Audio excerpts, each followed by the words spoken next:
નમસ્કાર દોસ્તો, આજે આપણે જઈશું રાજકોટ, જ્યાં બની રહ્યું છે ગુજરાતનું સૌથી મોટું અને સૌથી અત્યાધુનિક બસ સ્ટેશન.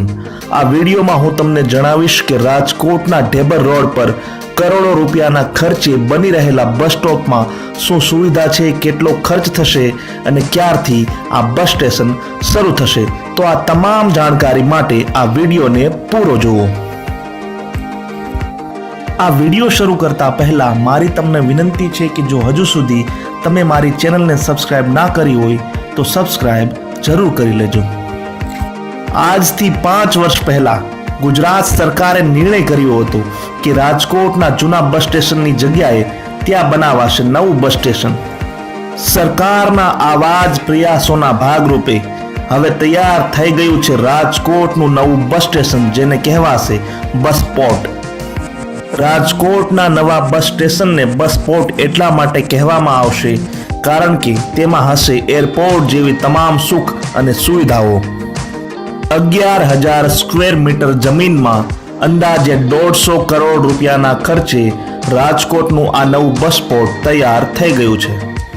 રાજકોટના આ નવા બસ સ્ટેશનમાં મિનરલ વોટર, સ્વચ્છતા, સુરક્ષા માટે સીસીટીવી કેમેરા, બાળકો માટે ગેમિંગ ઝોન, શોપિંગ મોલ ઉપરાંત હોટલ અને રેસ્ટોરન્ટ જેવી તમામ વ્યવસ્થાઓ હશે. આ વ્યવસ્થાઓ એવી હશે જેવી એરપોર્ટ પર રાખવામાં આવે છે, એટલે કે તમે જ્યારે અહીંયાની મુલાકાત લેશો ત્યારે તમને લાગશે કે તમે કોઈ એરપોર્ટ પર ફરી રહ્યા છો. અત્યાર સુધી લોકો અમદાવાદ અને વડોદરાના બસ સ્ટેશનના વખાણ કરતા હતા, પરંતુ હવે રાજકોટનું બસ સ્ટેશન તમામથી ચડિયાતું બનશે. વાહનોના પાર્કિંગ માટે રાજકોટ બસ સ્ટેશનની નીચે એટલે કે અંડરગ્રાઉન્ડ 2 માળની પાર્કિંગની ખાસ વ્યવસ્થા કરવામાં આવી છે. રાજકોટમાં ગરમી ખૂબ જ પડે છે, પરંતુ હવે તમારે ચિંતા કરવાની જરૂર નથી કારણ કે આ નવું બસ સ્ટેશન છે સેન્ટ્રલી એસી.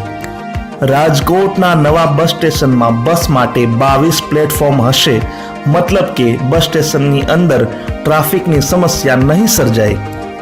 રંગીલા રાજકોટનું ભોજન અલગ હોય, ખાણીપીણી અલગ હોય અને લોકો તો તમામથી અલગ હોય, તો બસ સ્ટેશન પણ અલગ હોવું જોઈએ ને.